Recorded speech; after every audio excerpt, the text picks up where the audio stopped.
नमस्कार, स्वागत है आप सभी का देवभूमि समाचार में। मैं आपके साथ निकिता कश्यप। बुलेटिन की शुरुआत करते हैं। उत्तराखंड के मसूरी आपदा प्रभावित इलाकों का मुख्यमंत्री पुष्कर सिंह धामी ने पहुंचकर स्थलीय निरीक्षण किया। आपको बता दें कि उन्होंने प्रभावित क्षेत्रों का दौरा कर राहत और बचाव कार्यों का जायजा लिया है। तो वहीं सीएम पुष्कर सिंह धामी ने अधिकारियों को आवश्यक संसाधन और आवश्यक मुहैया कराने के निर्देश भी दिए गए। तो वहीं आपको बता दें कि सहायता जो है लगातार प्रदेश सरकार की ओर से राहत जो है वो निरंतर मिल रही है। उन्होंने प्रभावित परिवारों से बातचीत कर हर संभव मदद का भरोसा दिया है। जहां मुख्यमंत्री ने कहा कि इस कठिन समय में सरकार पूरी ताकत के साथ आपदा प्रभावितों के साथ खड़ी है और उनकी समस्याओं का समाधान करने के लिए तत्पर भी है। कल की रात से देर रात्रि से चमोली जनपद के 4 स्थानों पर अलग अलग कुंत्रा लगा फाली में, कुंत्रा लगा सरपाणी में और शेरा और धुरमा में ये लगभग 33 मकान बादल फटने से और वहाँ भारी मात्रा में मलबा आने से पूरी तरह से क्षतिग्रस्त हो गए हैं और काफ़ी सारा वहाँ दुकानों को, गौशालाओं को और लगभग 20 लोग घायल हुए हैं और लगभग 14 लोग अभी लापता हैं और 200 से भी ज़्यादा लोग कल की जो रात की आपदा चमोली जनपद में आई है उससे प्रभावित हुए। वहाँ पर सभी बचाव करने वाले दल पहुँच गए हैं। डीएम एसएसपी प्रातःकाल ही वहाँ के लिए चल दिए थे और भी अन्य जो लोग घायल हैं उनको कुछ लोगों को वहाँ पर अस्पतालों में पहुँचाया गया है और जो गंभीर रूप से घायल हैं उनके लिए चूँकि मौसम का इंतज़ार कर रहे थे और अभी एक विंडो मिल गई है तो उनको तत्काल वहाँ से एम्स शिफ्ट किया जा रहा है। एक बच्चा भी है जिसके सर में चोट लगी हुई है और अभी भी कुछ लोग वहाँ पर जो घरों में ही फंसे हुए हैं उनको निकाले जाने की कार्रवाई की जा रही है। एनडीआरएफ, एसडीआरएफ, आईटीबीपी और पुलिस के लोग पर्याप्त संख्या में वहाँ पहुँच गए हैं और भी जो लगातार हम लोग अभी यहाँ से डीएम से एसपी से लगातार यहाँ से संपर्क में हैं। वहाँ के स्थानीय लोगों से, वहाँ के विधायक जी भी, गोपाल राम टमटा जी भी प्रातःकाल से इस बचाव कार्य में लगे हुए हैं। अन्य लोग भी लगे हुए हैं। हमारा पूरा प्रयास है कि सभी को सुरक्षित स्थानों पर पहुँचाया जाए और जो देहरादून के आसपास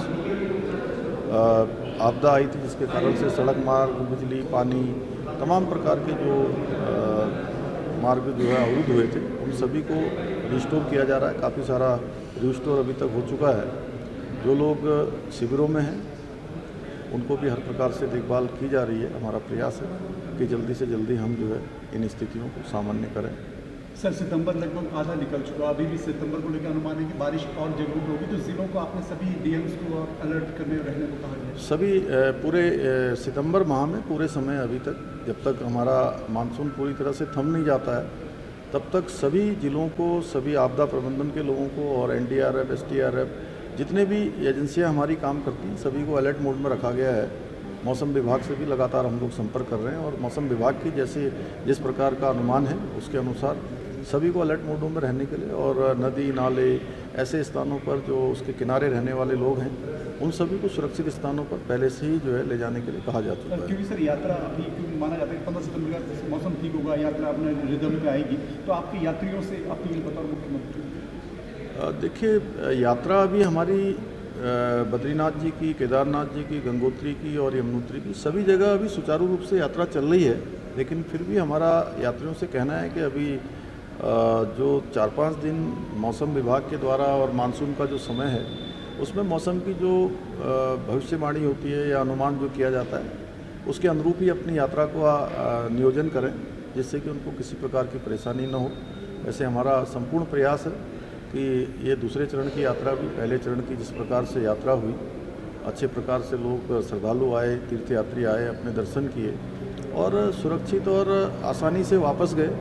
हमारा प्रयास है हर एक यात्री जो भी आएगा उसकी सुरक्षा हमारे लिए सर्वोच्च प्राथमिकता है। सर, जिस तरीके से आपदा आई है आप निर्देश भी दे रहे हैं, लेकिन कई जिलों में ये देखने को मिल रहा है कि अधिकारी रिस्पॉन्ड नहीं कर रहे हैं। बहुत दिक्कत आ रही है। पिथौरागढ़ में भी इस तरह की शिकायत आई, देहरादून में भी आई है। अधिकारियों के क्या निर्देश? नहीं, सभी अधिकारी हमारे काम कर रहे हैं और सभी को कहा गया है कि सभी के साथ समन्वय मिलाकर हमारे जनप्रतिनिधियों के साथ, अन्य लोगों के साथ, जो भी आपदा के क्षेत्र में काम करने वाले लोग हैं, आपदा में सहायता करने वाले हैं, सभी का समन्वय बनाकर काम करेंगे। और आपदा कोई एक किसी का विषय नहीं है, ये हम सभी का विषय है। इसमें कहीं हम लोग अलग अलग नहीं हैं। पूरे उत्तराखंड के लोग एक टीम भावना के तहत ये आपदा आई है, इस आपदा का सामना करेंगे और इस चुनौती से भी हम लोग आगे निकलेंगे। मसूरी और आसपास के क्षेत्रों में हुई मूसलाधार बारिश से पूरी तबाही मच गई है और जहां भूस्खलन के चलते मसूरी देहरादून मार्ग पूरे तरीके से बाधित हो गया और एक पुल टूटने से दोनों शहरों का संपर्क पूरी तरीके से कट गया है। आपको बता दें कि इस कारण करीब 2000 पर्यटक 3 दिनों तक फंसे रहे और जहां हालातों को देखते हुए मुख्यमंत्री पुष्कर सिंह धामी और मंत्री गणेश जोशी स्वयं मौके पर पहुंचे और जहां प्रशासन और स्थानीय लोगों के संयुक्त प्रयास से 48 घंटे में बैली ब्रिज बनाकर हल्के वाहनों को आवाजाही उनकी शुरू कर दी गई है। बताते चले कि एसडीएम राहुल आनंद ने इस पर जानकारी देते हुए बताया कि तकनीकी चुनौतियों के बावजूद पुल चालू है और लगातार निगरानी भी की जा रही है। लोक निर्माण विभाग सड़कों से मलबा हटाने में लगा हुआ है। स्थानीय लोगों ने संकट की इस घड़ी में पर्यटकों को भोजन, पानी और आश्रय देने का मानवता की मिसाल पेश की है। से फंसे हुए हैं, परसों रात से बादल फटा था ना, तो रास्ते में थे, रास्ते फिर बिल्कुल ब्लॉक हो गया। रास्ते पे गाड़ी बिल्कुल पत्थर गिर रहे थे ऊपर से और रोड पे पानी सारे पत्थर था, ब्लॉक हो गया था पूरा रोड। कल से फिर रास्ते में स्टे किया। बोल तो रहे हैं जल्दी से जल्दी, साथ लगे हुए हैं। देखो आप काम कर रहे हैं, देखो हो जाएगा तो रात तक निकल जाएंगे। देखते हैं कितना वो होता है। तो यहाँ के लोकल लोग हैं, किस तरीके से? लोकल लोग बहुत सपोर्ट कर रहे हैं हर चीज़ में, बिल्कुल यहाँ पीछे भी लगे हुए हैं निकालने के लिए टूरिस्ट को। बिल्कुल बहुत अच्छा काम करे लोकल लोग। यहाँ पे इस समय चूना खाला मसूरी मार्ग पर है और कुछ दिनों से भारी वर्षा भूस्खलन के कारण जो थोड़ा सा रोड बाधित हो गई थी, वो आज संबंधित विभागों के द्वारा बना दी गई है। और अब यहाँ से जो है, जो बाहरी राज्यों से जो यात्री फंसे हुए थे, सुरक्षित तरीके से यहाँ से जो है निकल रहे हैं। और यहाँ पर क्षेत्रीय माननीय मंत्री महोदय द्वारा भी इंस्पेक्शन किया गया था और संबंधित विभागों को दिशा निर्देश दिए गए थे, जिसके कारण जल्द से जल्द जो है ये रोड जो है पूरी पूर्णतः बन गई है। और अब एक एक करके यहाँ से यात्री जो बाहरी राज्यों से आए हुए थे, जो कुछ दिन से यहाँ पर फंसे हुए थे, वो सुरक्षित तरीके से जो है अपने गंतव्य की ओर प्रस्थान कर रहे हैं। हमारा मसूरी देहरादून जो हाईवे है उसका हमारे पुलिस, ARTO और जो एक्शंस हैं हमारे PWD, हम सभी के द्वारा एक जॉइंट इंस्पेक्शन किया गया कि क्या ये रोड सेफ़ है या नहीं। तो इसी क्रम में अभी हम देखा कि कुछ जगहों पे थोड़ी सी ज़्यादा प्रॉब्लम हो गई थी, तो हमने कार्य बिल्कुल कर दिया है। लगभग कार्य कंप्लीट होने पे है, कार्य समाप्ति पे है। तो इसके उपरांत जो है ट्रैफिक को थोड़ा सुचारू किया जाएगा। स्पेशली पहले हमारी प्रायोरिटी के जो लोग फंसे हुए हैं देहरादून मसूरी के बीच में, कि पहले उनको हम सेफली पहुँचाएँ और इसके उपरांत जो है इस पूरी रोड को भी हम जो है चालू कर देंगे लाइट व्हीकल्स। ऐसे हमारे लगभग 10 से 12 स्थान है जो काफ़ी ज़्यादा डेंजर है, जहाँ पे मलबा रखा है और कुछ जगहों पे आधी जगहों पे जो है रोड आधी बह गई है या केव इन कर गई है। उत्तराखंड में आई आपदा के बीच स्थानीय लोग मदद के लिए आगे आए हैं, लेकिन आपको बता दें कि देहरादून के मसूरी क्षेत्र के कुछ लोग आपदा का फायदा उठाकर पर्यटकों से अत्यधिक शुल्क वसूल रहे हैं। वहीं बताते चले कि मसूरी मार्ग पर सड़कें टूट चुकी हैं और बड़े बड़े दरारें नजर आ रही हैं और जिससे कि पर्यटक पैदल देहरादून आ रहे हैं। हालांकि आपको बताते चले कि पर्यटकों में भारी नाराजगी है, क्योंकि कुछ जगहों पर महज कुछ किलोमीटर के लिए हजारों रुपए वसूल किए जा रहे हैं। और जहां हरियाणा से आए एक दंपति ने बताया कि बाइक सवारों ने उनसे 2000 रुपए लिए और यह शिकायत पर्यटन मंत्री सतपाल महाराज तक पहुंची और जहां मंत्री ने तत्काल पुलिस अधिकारियों को सख्त कार्रवाई करने के निर्देश दिए हैं और कहा कि आपदा की इस घड़ी में सरकार हर पर्यटक के साथ है, किसी भी प्रकार की लूट खसूल बर्दाश्त नहीं की जाएगी। कोई मदद नहीं कर रहे हैं, मतलब और एक्स्ट्रा चार्जेस लगा रहे हैं। 10 किलोमीटर के 1000 रुपए ले रहे हैं एक बंदे के पर हेड के। 10 किलोमीटर एक बंदा जाएगा तो 1000 रुपए 10 किलोमीटर तक के बाइक पे बिठाने के लिए। तो आप लोग अलग अलग 2000 रुपए पे करके आए हैं और बाइकों का ये है, इनका कोई समाधान होना चाहिए। एक बार जो आके फंस गया वो फंस ही गया, मतलब फिर उसके पास कोई भी दूसरा चारा नहीं है यहाँ से निकलने का। 1000 रुपए ले जा रहे हैं यहाँ पे पर बंदे के, मतलब या तो 10 किलोमीटर चलो, अगर रास्ता जहाँ फर्स्ट ब्लॉक है तो वहाँ तक 2 किलोमीटर हो, वहाँ भी 1000 रुपये पे करने पड़ेंगे हमको। आपने जो मुझे बताया उसके लिए निश्चित रूप में मैं भी कहने जा रहा हूँ और मैं निश्चित रूप में नहीं चाहूँगा कि किसी यात्री का जो ट्रांजिट कर रहे हैं और ट्रांसशिपमेंट कर रहे हैं उनका कोई एक्सटॉर्शन हो, तो निश्चित रूप में उसको हम रोकते हैं। अब खबर देहरादून से है, जहां मुख्यमंत्री पुष्कर सिंह धामी ने अतिवृष्टि से प्रभावित टपकेश्वर महादेव मंदिर का निरीक्षण किया। आपको बता दें कि भारी बारिश के कारण मंदिर के अंदर जलभराव और मलबा जमा हो गया था और जिसे प्रशासन के द्वारा सफलतापूर्वक हटा दिया गया है। तो वहीं बताते चले कि मुख्यमंत्री ने इस दौरान मंत्री के पुजारियों और स्थानीय लोगों से बातचीत कर स्थिति की जानकारी ली। साथ ही साथ निरीक्षण के बाद मुख्यमंत्री पुष्कर सिंह धामी ने टपकेश्वर महादेव मंदिर में विधि विधान से जलाभिषेक भी किया। उन्होंने प्रदेश और प्रदेशवासियों की सुख शांति और समृद्धि की कामना की है। तो वहीं बता दें कि इस अवसर पर उन्होंने कहा कि सरकार आपदा प्रभावित क्षेत्रों में राहत कार्य को प्राथमिकता दे रही है और हर संभव मदद प्रदान करेगी।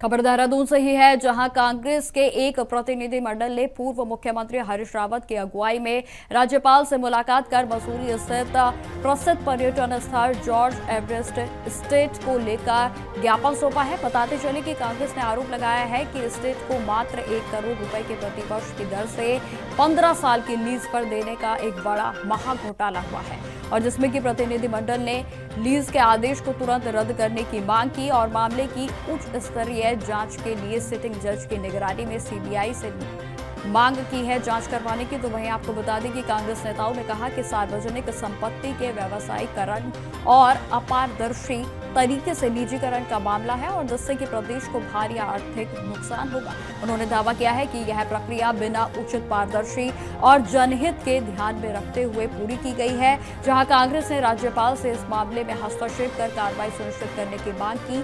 तो वहीं मुलाकात के दौरान कई वरिष्ठ नेता मौजूद रहे।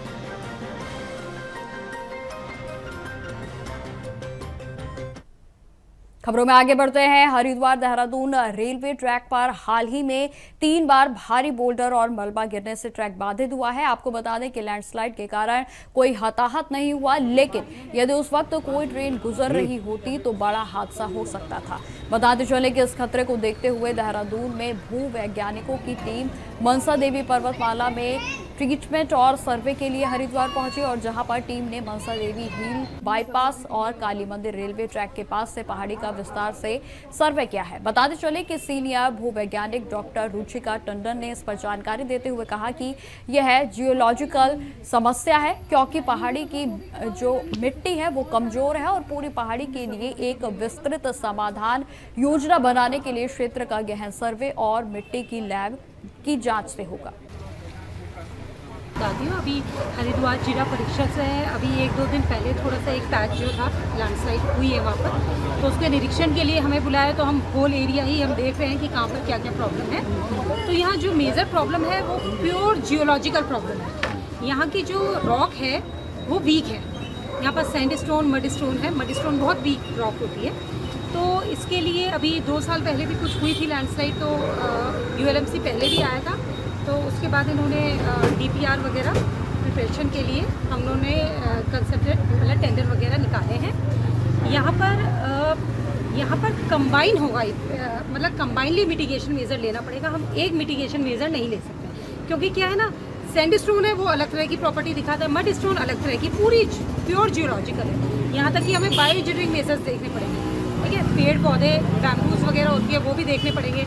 कहीं कहीं पर भी जहाँ पर पत्थर लटके पड़े हैं, ठीक है, तो वहाँ पर भी हमें देखना पड़ेगा कि एंकरिंग वगैरह की ज़रूरत है, सॉइल नेली की ज़रूरत है। तो यहाँ पर कंबाइन होगा और पूरा ही जो एरिया है हिल बाईपास रोड, और यहाँ क्योंकि नीचे सेटलमेंट है तो ये हमें ध्यान में रखते हुए मिटिगेशन मेजर करना पड़ेगा। तो अभी हम जाके स्टडी करेंगे, टेस्टिंग होगी, उसके बाद ही कुछ सॉलिड तरीके से बोल सकते हैं। मैं एक एग्जैक्ट लोकेशन में ये नहीं बोल सकती कि यहाँ पर यही होगा। सबसे पहले इन्वेस्टिगेशन होगी, उसके बाद हम इस पूरे एरिया को क्योर करने की पूरी खबरें लगातार जारी रहेंगी। फिलहाल रुकते छोटे से ब्रेक के लिए। ब्रेक के बाद एक बार फिर से स्वागत है आप सभी का। बढ़ते हैं खबरों की ओर। खबर पौड़ी से है, जहां जनपद के शिक्षण संस्थानों में अध्ययनरत अनुसूचित जाति, जनजाति, OBC और EBC के छात्र छात्राओं के लिए छात्रवृत्ति आवेदन प्रक्रिया वर्तमान में गतिमान है। बताते चले कि जिला समाज कल्याण अधिकारी रोहित सिंह दुबोरिया ने इस पर जानकारी देते हुए बताया कि वित्तीय वर्ष 2025 से 26 के लिए सभी पूर्व दशम और दशमोत्तर की छात्रवृत्ति योजनाओं के लिए ऑनलाइन आवेदन करने की अंतिम तिथि 30 सितंबर 2025 को निर्धारित किया गया है। उन्होंने यह भी बताया कि इस योजना का लाभ जिले भर में कक्षा 1 से लेकर उच्च शिक्षा अंतर्गत अध्ययनरत छात्र छात्राएं प्राप्त कर सकते हैं। उन्होंने विद्यार्थियों, अभिभावकों और शिक्षकों के लिए समय रहते पंजीकरण कराने की अपील करते हुए कहा कि निर्धारित समय सीमा के भीतर आवेदन करने पर ही छात्र छात्राएं छात्रवृत्ति योजना का लाभ प्राप्त कर पाएंगे।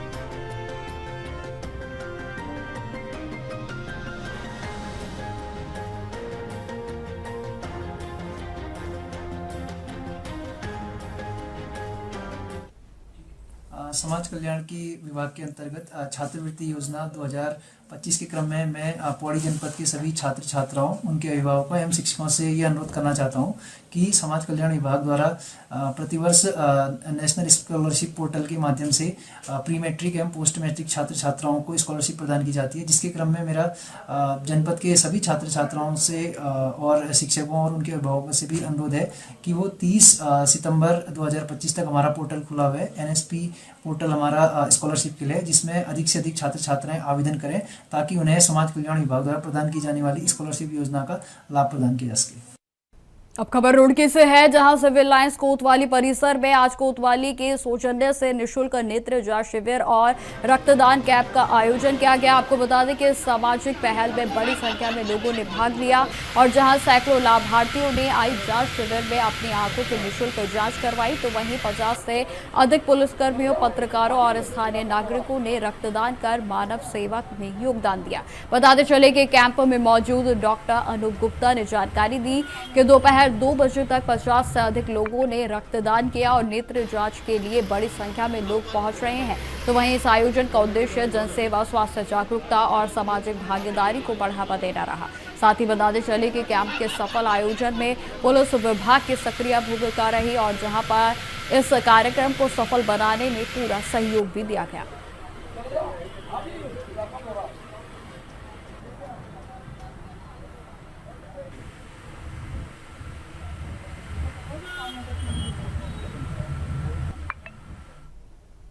अब खबर विकासनगर से है, जहां पर चक्राता क्षेत्र में दैवीय आपदा से नुकसान को लेकर राजनीतिक माहौल पूरे तरीके से गरमा गया है। आपको बता दें कि इसी क्रम में चक्राता के विधायक और पूर्व नेता प्रतिपक्ष प्रीतम सिंह ने सैकड़ों समर्थकों के साथ कालसी SDM कार्यालय का घेराव किया और जहां प्रीतम सिंह ने प्रशासन पर गंभीर आरोप लगाते हुए कहा कि अब तक ना तो आपदा से हुए नुकसान का सही तरीके से आकलन किया गया है और न ही राहत बचाव कार्यों में कोई गंभीरता दिखाई गई है। उन्होंने चेतावनी दी है कि यदि प्रशासन ने जल्द ही स्थिति का संज्ञान नहीं लिया तो आंदोलन और भी अधिक उग्र किया जाएगा।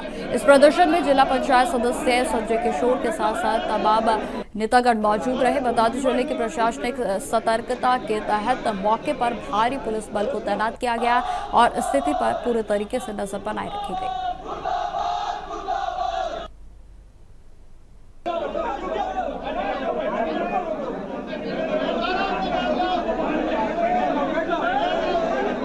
आज यहाँ पर ब्लॉक कांग्रेस कमेटी कालसी का जो है माननीय जो चक्राता विधायक जी हैं उनके अध्यक्षता में यहाँ पर एक प्रदर्शन था और ये लेकर के था कि आपदा में जो है जो विभागीय परिसंपत्तियाँ हैं, जैसे हमारी गूलें हैं, नहरें हैं या रोडें हैं, कि उनका जो है सही आकलन नहीं हो रहा है और वो ये क्षति की जो सूचना है वो आगे स्तर पे नहीं जा पा रही है। तो इसी को लेकर के जो है माननीय विधायक जी ने के साथ काफ़ी लोग आए थे और माननीय विधायक जी द्वारा जो भी निर्देश दिए गए हैं मुझे, मैं उनको जो है आपदा के मानकों पे रहते हुए उनका अनुपालन करते हुए मैं उनको यथाशीघ्र जो है निस्तारण करने की वो करूँगा। कल से ही हम लोग इस काम में लग जाएंगे।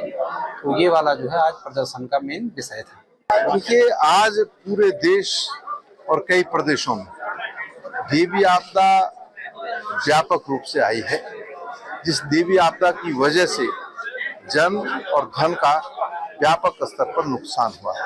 उत्तराखंड राज्य भी इससे अछूता नहीं। चाहे हम धराली की बात करें, चाहे हम धराली की बात करें, चाहे हम पौड़ी की बात करें, चाहे हम रुद्रप्रयाग की बात करें, चाहे हम देहरादून जनपद की बात करें, चाहे हम गंगोत्री की बात करें, चारों तरफ जो है आपदा ने इस प्रदेश को झकझोर कर रखने का काम किया है और आपदा को रोका नहीं जा सकता है, लेकिन इसके लिए एक प्रयत्न जो है कार्य योजना बनाई जानी चाहिए कि ये हिमालय राज्यों में, आप देखिए हिमाचल में, उत्तराखंड में और जम्मू कश्मीर में व्यापक स्तर पर जो है आपदाएं हैं, इसके लिए केंद्र की सरकार कोई ऐसी नीति बनाए ताकि इनको रोका जा सके या इस पर अंकुश लगाया जा सके। जहां तक प्रदेश का प्रश्न है, देवी आपदा मैंने कहा कि रोकी नहीं जा सकती, लेकिन देवी आपदा के बाद जो देवी आपदा प्रबंधन होना चाहिए, वो देवी आपदा प्रबंधन बहुत कमजोर है, उसको मजबूत करने की आवश्यकता है। और देवी आपदा के जो नॉर्म्स हैं, जब क्षति होती है तो जो नॉर्म्स हैं वो भारत सरकार निर्धारित करती है। तो जब 2013 की आपदा इस राज्य में आई थी तो उन नॉर्म्स को जो है बदला गया था और अब तो भाई 2025 में हम प्रवेश कर गए हैं, उन नॉर्म्स को बदला जाना चाहिए और जो लोग प्रभावित हैं उनको समुचित सहायता मिलनी चाहिए। अब खबर हरिद्वार से है, जहां मनसा देवी पहाड़ियों पर लगातार लैंडस्लाइड का खतरा मंडरा रहा है। आपको बता दें कि शिवालिक पर्वत के एक बड़े हिस्से में कभी भी जमीन टूटकर नीचे गिर सकती है और जिससे कि बड़ा हादसा हो सकता है।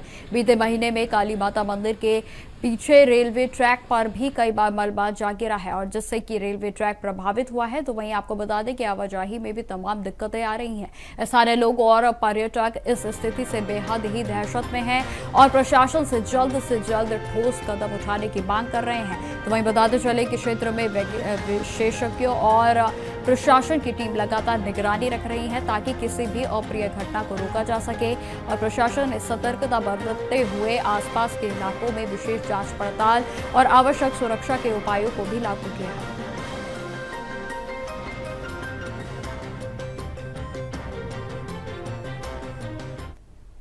अब खबर रामनगर से है, जहां सेवा पखवाड़े के तहत शुक्रवार को कॉर्बेट टाइगर रिजर्व में विशेष रक्तदान शिविर का आयोजन किया गया और जिसमें कि आपको बता दें कि तराई पश्चिम वन प्रभाग, रामनगर वन प्रभाग के साथ साथ सॉइल कंजर्वेशन रिजर्वेशन डिवीजन और कॉर्बेट के रिजर्वेशन कर्मचारियों ने बढ़ चढ़कर भाग लिया। बताते चले कि रामनगर क्षेत्र के विधायक दीवान सिंह बिष्ट मुख्य अतिथि के रूप में कार्यक्रम में मौजूद रहे।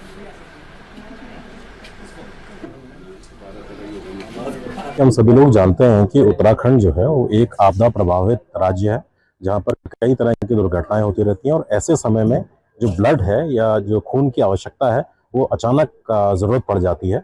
इसी सब को ध्यान में रखते हुए जो हमारा स्टाफ है वन विभाग का, जिसमें कॉर्बेट टाइगर रिजर्व शामिल है, जो रामनगर में जो वेस्टर्न सर्किल के जो ऑफिसेज हैं, चाहे वो तराई वेस्ट फॉरेस्ट डिवीजन हो, रामनगर फॉरेस्ट डिवीजन हो, रामनगर सॉइल हो, इन सब के कर्मचारियों ने ये एक आह्वान किया कि हम लोग ब्लड डोनेट करना चाहेंगे जो कि लोगों के काम आ सके। तो सेवा पर्व के अंतर्गत आज ये ब्लड डोनेशन कैंप जो केवीआर हॉस्पिटल है, जो केवीआर में ब्लड बैंक है, उनके साथ आयोजित किया जा रहा है। यहाँ पर हमारे कर्मचारी और जो हमारे से लगे हुए जो भी स्टाफ हैं, बाकी लोग हैं, उन्होंने अपने आप वॉलंटरीली ब्लड डोनेशन के लिए सामने आ रहे हैं। तो फिलहाल मेरे साथ इस बुलेटिन में इतना ही। देश दुनिया की तमाम खबरों की जानकारी के लिए बने रहे हमारे साथ। नमस्कार।